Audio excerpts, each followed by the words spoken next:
Hello, CQ, calling CQ, the old friend's net.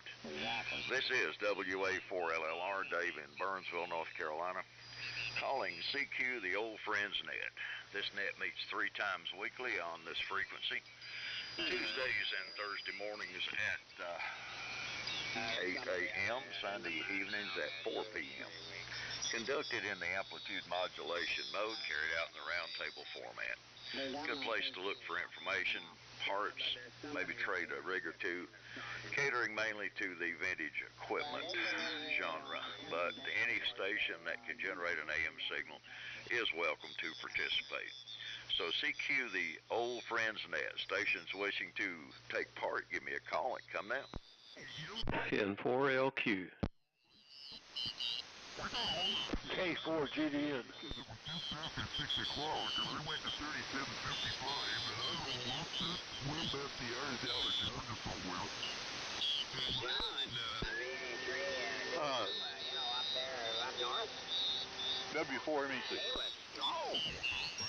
WB4ARK.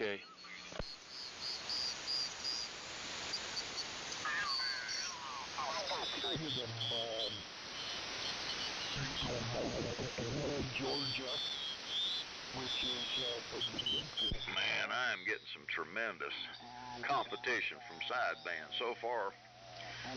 I've heard N4LQ, W4MEC, and WB4ARK. Who did I miss? You missed George. Okay. So let me just put him here. K4GDN. Man. Whew. Some bodacious splatter today. Anyway, okay. N4LQ, W4MEC, WB4ARK, K4GDN. Who else? WB4NKL. All right, recognizing Cliff, WB4NKL. Any other? in the email when we're going back and forth. All right, I have N4LQ, W4MEC, WB4ARK, K4GDN, and and WB4NKL. Anyone else? KN4R.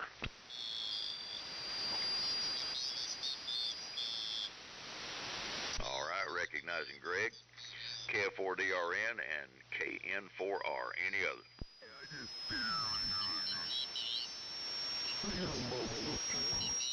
All right, one more time down the list. LQ, MEC, ARK, GDN, NKL, DRN, and KN4R.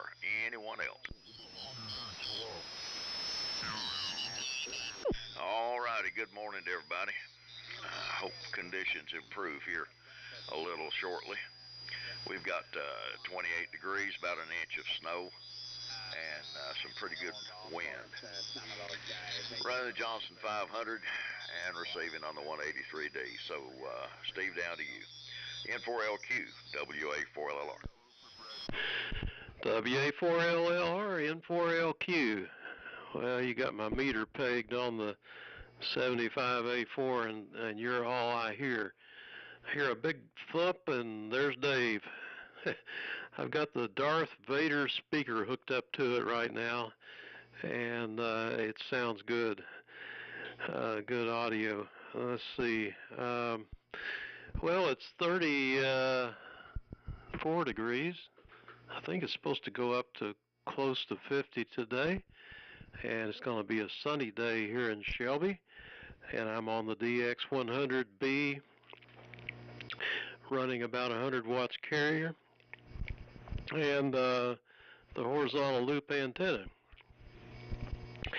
So the talk of the morning has been the new 60 meter continuous allocation of 15 kcs wide, a new addition to the current situation on 60 meters. So that'll be fun to play with in a month or so whenever that hits. And good morning to Charlie. Yeah, I heard George in there. You were real strong, George. And Dave was kind of weak earlier this morning, and now he's just killing me over here. So it's crazy conditions. W4MEC to take it, N4LQ.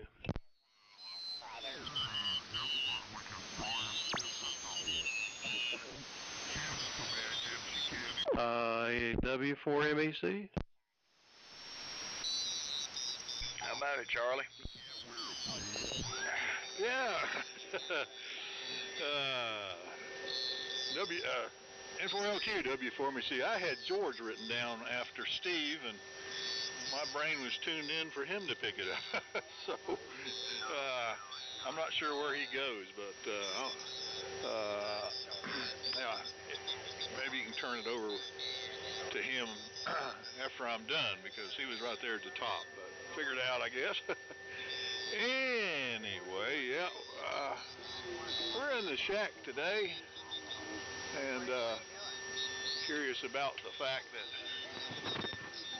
what we got going on here with the ART-13 and the 129X, and just looking at the tuning here. Plate current's down a little bit, but I'm still putting out around 100 watts, so okay.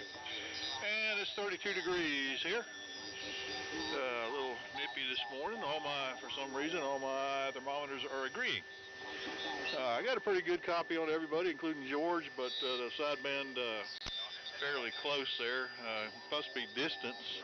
If Greg didn't hear them, they must be pretty far away. Probably running 2,000 watts to talk across town or something. So let's see. Anyway, I don't know who to turn it to, whether to put it to George or to Buddy. So I'm going to give it to you there, Steve, Dave, and let you sort it out for me. WA4LLR, W4MEC. Yeah, Steve had to even let me know he was in there. I've got Buddy next and then George, so Buddy can probably hear him better than I can. Buddy, pick it up and give it to George if you would. WA4LLR, WB4ARK. Okay. Well, yeah, he was after Steve, George was, but, and Charlie and I both heard him, so I guess we kind of placed him there, but, Dave didn't hear him, so he put him after me. So anyway, that's the way it is. It's 39 degrees here in Lake Wylie, South Carolina, and the sidebanders are really making a mess of things this morning. I tried to tune one of them in, but I didn't have enough time to mess around with the R390 and get them tuned in. I got one at 28, 30, 37, 28, so I don't know if that's right or not, but anyway, doesn't matter. It's a nice clear day today. Sun is out, nice and shining, and blue sky off to the west. And I presume it's clear to the east. I can't see that, but sun wouldn't be out like it is if it wasn't. So we've got, today's my son's birthday. We've got to go down there and help him with a little work at the house. He's going to take today off, and so that's what our agenda is today. So over to you, George. K4GDN, WB4ARK. WB4ARK and groups K4GDN. Don't worry about the order, I'm fine. But it is nice to know that somebody did hear me and that things were working. In Myrtle Beach, it's in the mid-40s. The sun's out, but it's a little bit overcast. Supposed to clear off today and warm up a little bit, but tonight it's supposed to freeze again. This morning I'm running the Ranger 2. Loaded very lightly into a 60B attenuator, putting, I guess, about 8 watts into the Homebrew 811, getting about 150 out of that carrier. Running it to the in-fed dipole without any sort of tutor in there. I do run it through the Tintec 238 in the bypass mode just so I can use the power meter on that. That's kind of convenient. It's probably not as accurate as a bird, but it gives me a pretty good indication rather than just using a plain old uncalibrated directional coupler. Speaking of directional couplers, in working with a little Heath kit, I think it was an AM1 reflected power meter, I was checking to see if it gave me the same result if I hooked it up like it was supposed to. I then hooked it up backwards and did change from forward to reflected power. And I noticed that there was some differences there, and it turns out it was with the tolerances of the component. The resistors and the diodes seem to be the most common problems there. I hadn't checked out any of my other homebrew directional couplers just to see, but I did use parts out of the same lot in them, so I'm assuming they're okay. Anyhow, if I'm really concerned about power, I'll stick the burn meter on it. Everybody's coming in here good, but the sideband QRM is really terrible. Those guys really don't know what they're doing. I'm afraid to say they're really a bunch of bozos up there. And there does seem to be some QSB on the band since the 40s. So with that, Cliff, I'm going to turn it over to you. WB4NKL K4GDN. K4GDN, it's WB4NKL, great copy here into Tennessee today, George. 150 watts is a making the trip. I'm running the Globe King 500, about 275 carrier here, looks like. And got 32 degrees. It was a little warmer when I got up. It's dropping, and they're still showing maybe a chance of snow here, but not doing anything right at the moment. And what's most concerning is what Dave was talking about Sunday night, Monday morning, down in the single digits, so not looking forward to that. But it looks like most of the days are warming up above freezing, except Sunday's the 29 for a high. a good deal on the 60-meter band. It's always good to be getting frequencies instead of losing frequencies, and I might not use it, but it's still glad to see some more coming through. I've operated 60 meters on the channels. I think that one, I think the new one's 15 watts ERP. I think the old 60-meter band's 100 watts ERP. I always tried to limit the power there, but I had some pretty good contacts. So if everybody's running that power, it don't really cause any problems. No amps involved. Send it on to you, Greg. KF4DRN. It's WB4NKL. WB4NKL, KF4DRN. Good morning, everyone. I'm on the Harvey Rails course and using a signal generator for a VFO right now, and on our 388, 25 watts, and according to a watt meter. So watt meter must be pretty accurate there, Cliff. Anyway, it's my main one that I use here in the camper. So anyway, well, that's very nice. Checking out that transmitter yesterday, and that switch short of the ground. I'm glad I had a grounded cord on that thing, and that saves me from getting shocked. It blew the little prime out of the switch. I mean, it melted it, and the wire just went out in the open air. It didn't touch anything, but it melted that instantly, and boy, smoke rolled, fireball. That luckily didn't even blow the 3-amp fuse on the transmitter. Well, the reason I got the transmitter, it had a 10-amp fuse. I said, no, that's not going to work. It's too much. It's calling for a 3-amp, and that's what I put in it. And so from a test, and using variac, isolation transformer, and all that, checking my current level. But anyway, enough about that, I guess, right now. But I'll pass it on around here. And there is some adjacent activity on here. Sidebanders and all. I heard them out first when I first tuned in. Hope I'm on frequency here. KN4R. Well, very good. KF4DRN and the old friends. This is Brian, KN4R. Cheryl's Ford, where it's 35 degrees. It looks like we have just a little bit of wind out there, but we had a big blow like everybody else yesterday. But it looks like it's died down now. So, glad to be back home. Greg, by the way, I'm copying you pretty good over here on the Harvey Wells.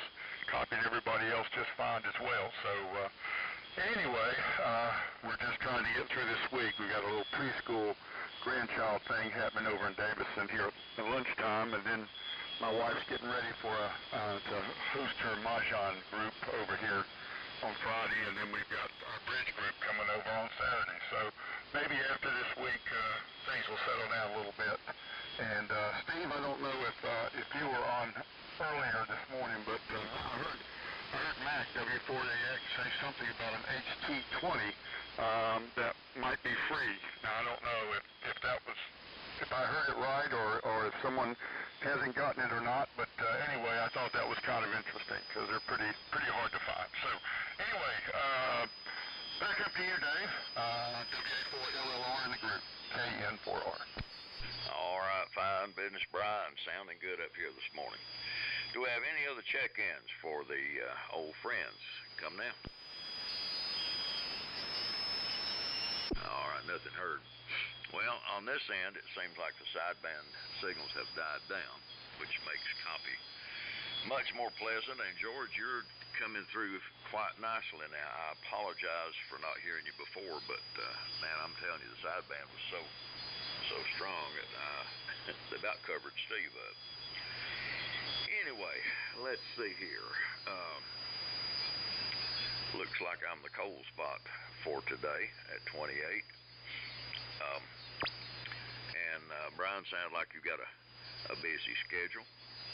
Greg, the Harvey Wells is still doing a good job. Cliff, I apologize. I had a phone call in the middle of when you were transmitting, so I'm out of touch there. And George the Ranger is sounding good now that the band's quieting down. Buddy, happy birthday to your son. Charlie, the RT-13 sounds great, as always. And Steve's DX-100B is doing a good job. Let's see here.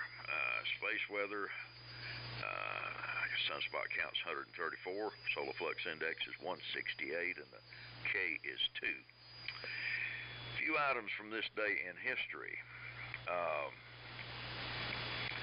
Let's see here. On this day in 1934, Bill Wilson, who was a stockbroker, decided to end his struggle with the bottle, and the following year founded Alcoholics Anonymous.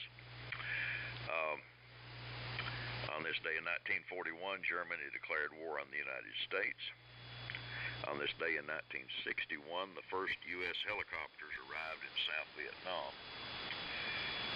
On this day in 1973, a gay rights advocate interrupted Walter Cronkite's news broadcast. On this day in 1978, millions were stolen from the JFK airport in the Lufthansa heist. They stole money and jewels. On this day in 2008, Bernie Madoff was arrested. And on this day in 2019, 16-year-old climate activist Greta Thunberg named Times Person of the Year. Okay. That's a little bit from this day in history.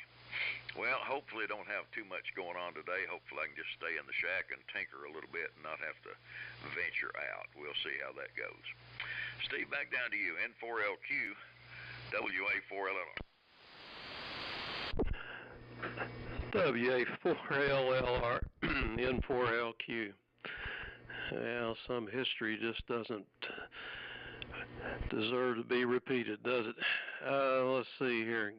Brian, I heard Mac say HT20 and my ears kind of perked up. I thought, is he serious? But I don't know if it's free or not. You know, I admire that thing, but it is another 100-pounder, and it doesn't have a VFO of all things, and it looks like it has one, but it doesn't. So I don't think I want to fool with that, but it's an interesting transmitter, and if you got some extra space, it'd be a nice one to pick up. The new 60-meter allocation, the power limit is indeed 15 watts, but that's EIRP, which is effective isotropic radiated power. So that is if you're using an isotropic radiator, which is difficult to get the feed line up there to it. So that converts to a dipole at 9.15 watts. If you subtract the gain of the dipole, that's how much power you could run with a dipole at a decent height above ground, I guess. So it's less than 10 watts. I don't know why the FCC rates power like that for amateur use, because there's no way that you're going to be able to measure it. You might guesstimate it or something, and I think you're okay, though, if you keep it below 10 watts, and that's just for that new allocation. The rest of the band is 100 watts, I think. So let's see, the giant Santa Claus behind me has bit the dust. It was a 40-foot inflatable Santa Claus, and that's about all I saw when I looked out the back window. The neighbor's got one that's towering over his house with a big fan. Well, yesterday during all the wind, he it looked like he slammed into the house, and now he's totally collapsed and deflated. So I can see, I got a much better view out there now than that stupid thing. People are something else. Let's see, Charlie, over to you. W4MEC, N4LQ. Yeah, I'm on it now. N4LQ, W4MEC. Frequency's holding in. It was a little cold out here this morning, and started out at about 650. It's down to 100 and something, so warming up. It's like 100 cycles high. Let's see. I think I vaguely remember something about that new allocation there. I don't understand why there isn't a rig that's, maybe there is, I'm just not cognizant of it. 60-meter only rig, much like a CD set, you know, with the channel knob on the front, because it's the only allowed, data and upper sideband and I guess CW. Just a bunch of fixed frequencies, more or less, for sideband, I think. But maybe you can drift around a little on CW, but I don't know. You would think someone would read something like that. They'd probably end up in a truck somewhere going down the interstate. So, let's see what we got. I got a project today. I got to go down to where my daughter works because she can't get off of work. Pick up her car that has a flat. Well, it had a flat. It's got the donut tire on the front. Drive it up here to Hendersonville to get tie rod ends replaced and alignment done and a new tire put on it. So that's going to be my project. I got to be at the shop there at 11 o'clock. So I'm going to have to leave right out of here at 9 to make the round trip safely. And hope I don't have a problem with that donut tire. They tell you don't go over 45 miles an hour, but I've never seen anybody drive that slow with a donut tire on there. So, what else we got?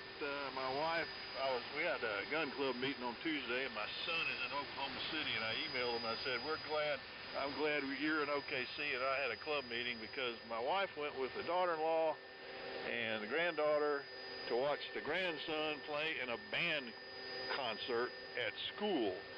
Well, Hendersonville High School had a banquet going on. The middle school had the orchestra performing first, and then 3 grades, of which my grandson was in the first 6th grade class, so we had to listen to the other 2, 7th and 8th. So they left out of here at 6:30. They found a parking spot, the last one in the Hendersonville High parking lot.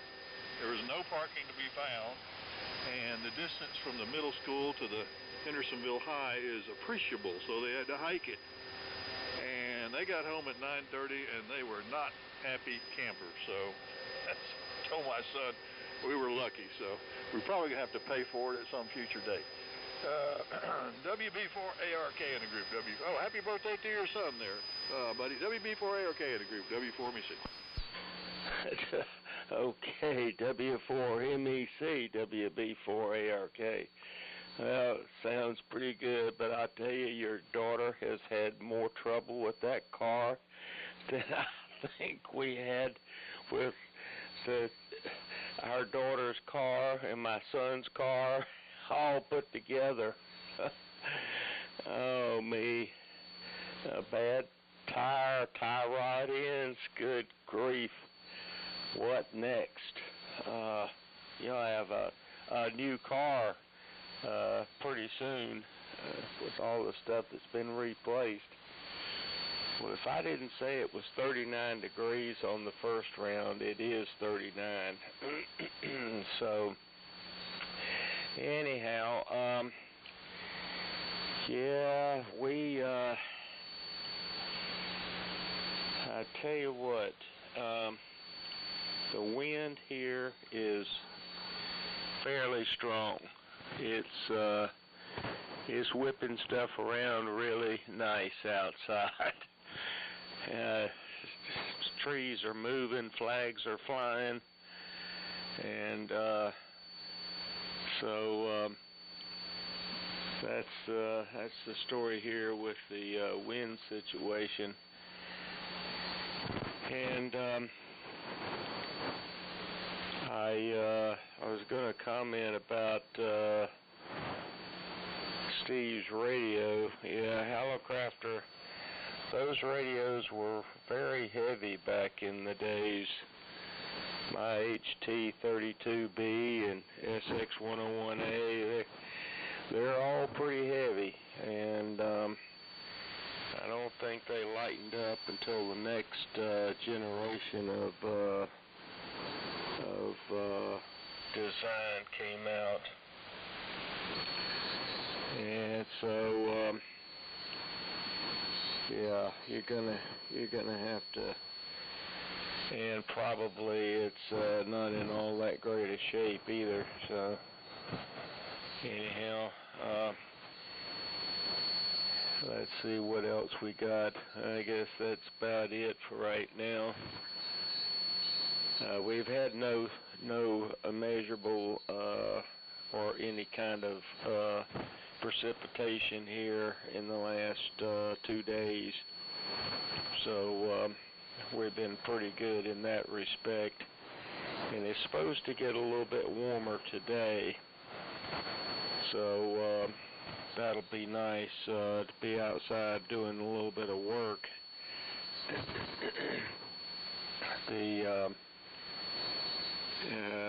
The people that cut our, they don't cut our grass. I do that and blow the leaves and so forth, but they do put out fertilizer and seed and aerate the yard. So I pay them in addition to do that. And yesterday I noticed they were out putting fertilizer out. So this is besides the seed that they put out a while back, now they're putting some fertilizer down. So I guess I'll owe them for that. But I'll tell you what, it's amazing how much bolts and nuts hardware costs today. I looked at the price of a 7/16 by 20 by 1.5" bolt from McMaster Car in Atlanta, $17. I haven't checked Black Hawk Hardware in Charlotte, which is my old stomping grounds. But I'm going to call them in a few minutes and see what their price is.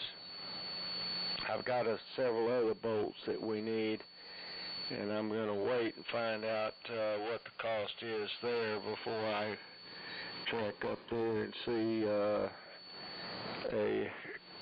a big shock. But I also checked some Belden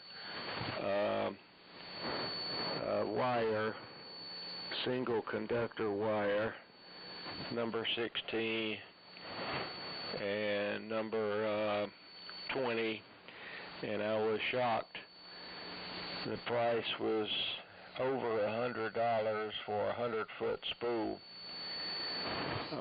Just unbelievable how much these products have gone up in the last couple of years. And I just can't imagine having to build from scratch a device that requires wiring today like it did 10 years ago. The price was much more affordable, you might say. So that's my take on inflation, and I don't think it's coming back down. So over to George, K4GDN, WB4ARK. WB4ARK and the old friends, K4GDN. And yeah, the hardware stuff is really kind of crazy, and even availability is a problem. I know I needed I wanted a set screw. I wanted an Allen type set screw, a metric one, and I think it was I believe it was 10 millimeter, which is kind of big, and nobody had them. You could order them. And what I ended up doing was just buying, a screw and cutting about 3/8 of an inch of it off, and then taking my Dremel tool and putting a slot in one end of it, and then a slotted type set screw. I needed that for a mirror arrangement on one of my motorcycles. But you're right, the prices of things have really gone up. And when you look at a relative income compared, the increase isn't there. And my personal opinion is, this is because we're printing unbacked money. That has to be the main reason why we even have inflation of unbacked money. I think it was Alexander Hamilton who's got the say for that. Anyway, there is some QSB on the band, and the band really did go south on me last Tuesday. After the first round, it really went bad. But you're right, the sideband stuff has subsided, but it was very bad early on. And speaking of the heavy helicopters, they say that the HT-32B is 85 pounds shipping weight. Of course, it's much less than that. Actual weight. But it is pretty heavy.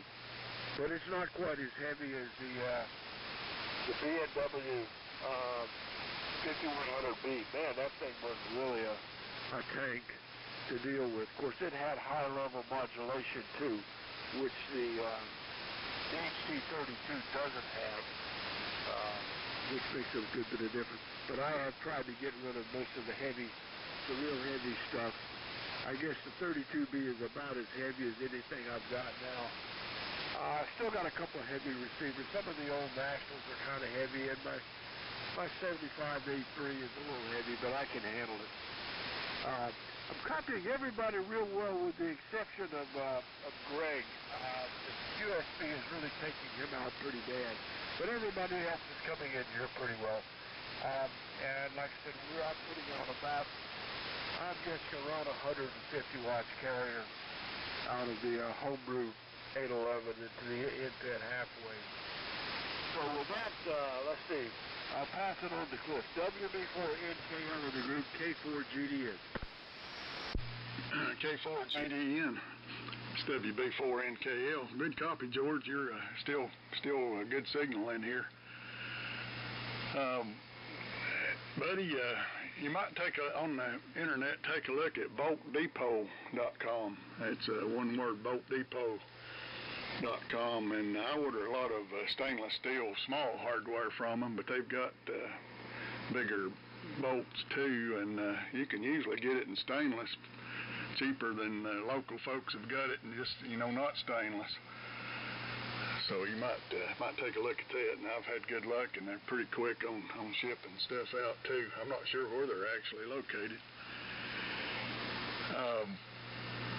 You might run that size you were looking at. I got the site brought up here. You might run that size by me again. I'll look see what their price is. HT20, I've got one of those. It's a pretty nice rig. It's real similar to a Johnson Viking, or not Viking, but the Viking 1. About the same tube lineup, and that window that you're looking at looks like a VFO is the roller inductor. It's continuous coverage on the frequency. And the only difference between it and the Viking 1 is it's got more tuning than a Viking 1, if that's possible. 18 everything. Bunch of controls on that transmitter. I need to get it hooked back up here. It's over here on the shelf, and it's so heavy I don't move it much, but I need to bring it over here and put it online again and use it some. I'm still running the Globe King 500 here today, and that's the problem with the heavy transmitters. You got to get them on rollers like Steve did his DX100, where you can move them around. I don't have the HT220 on rollers yet. So send it on around. Go ahead, Greg. KF4DRN. That's WB4NKL.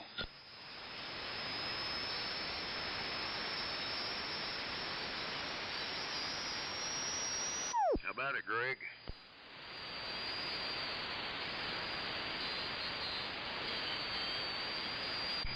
Anybody here, Greg?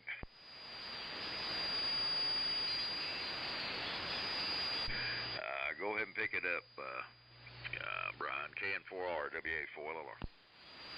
Okay, Dave, very good. WA4LLR in the group.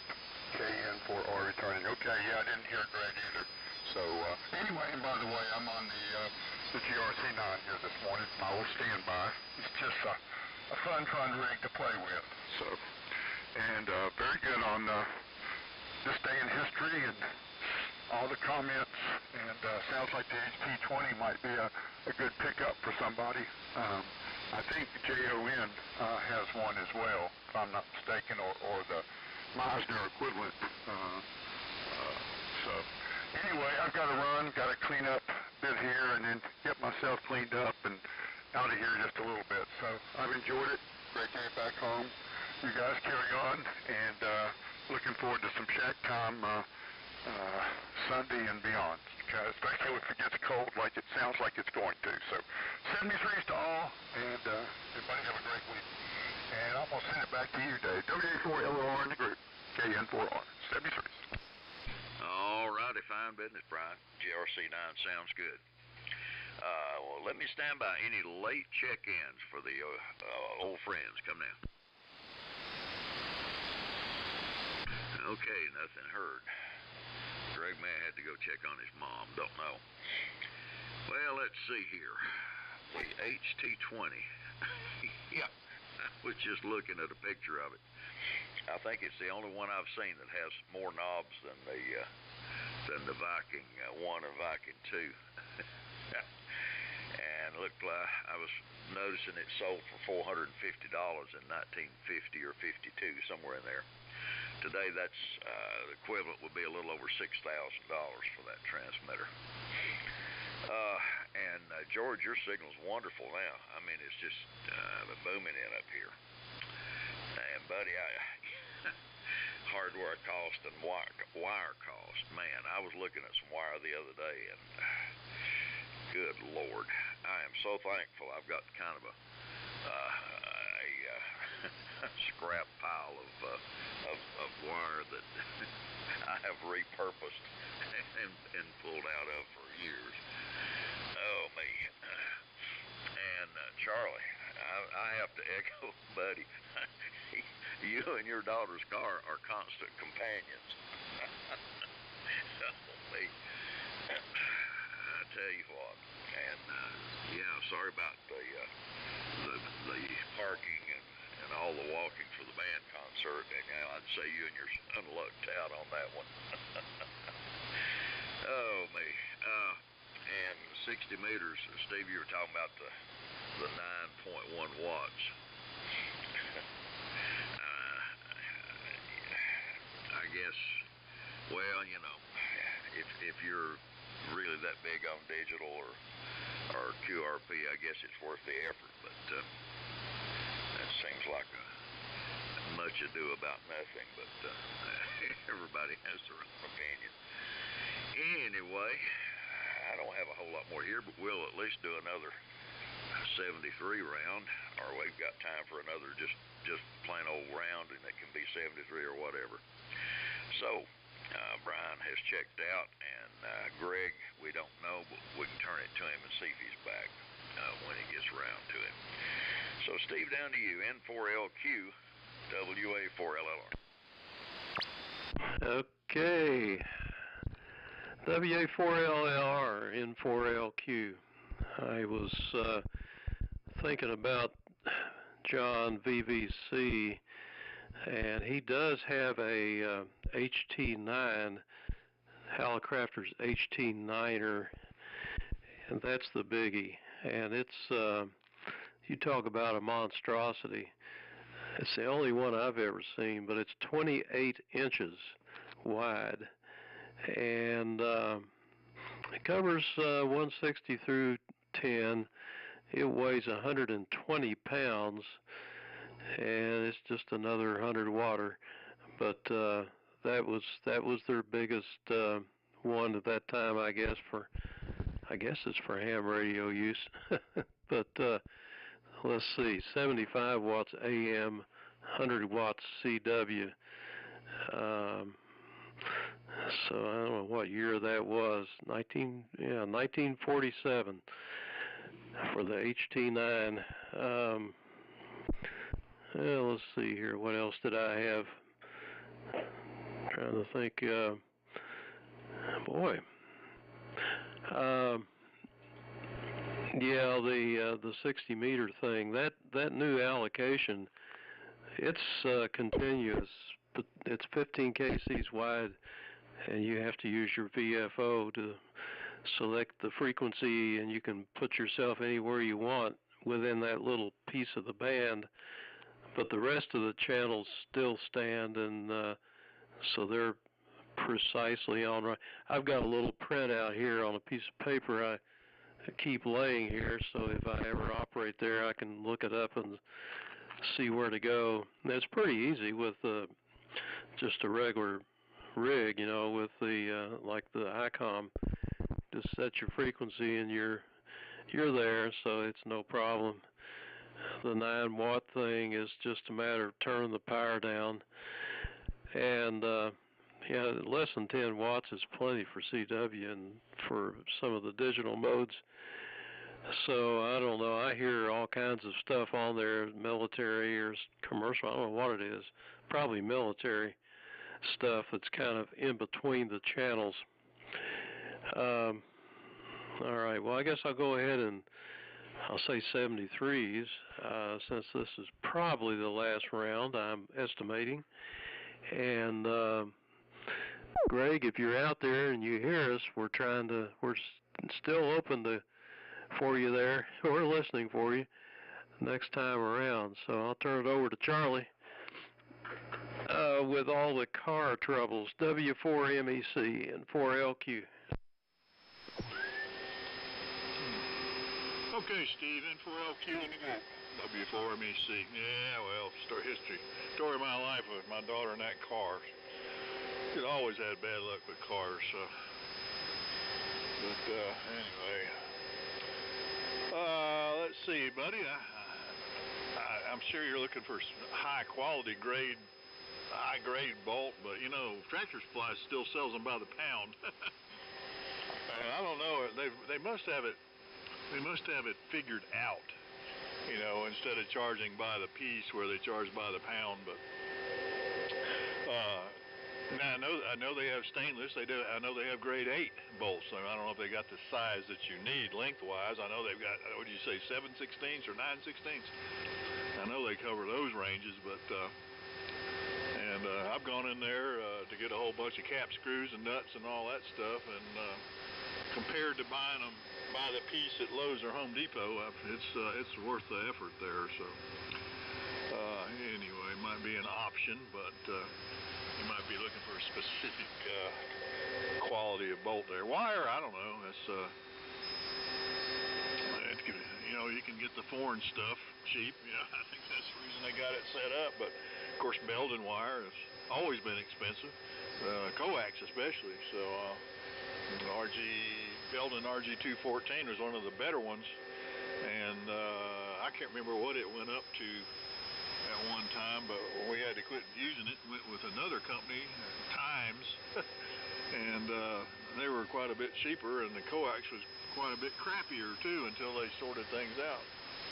And RG214, and then it became a pretty good cable. But yeah, Belden's a high-end wire maker, that's for sure.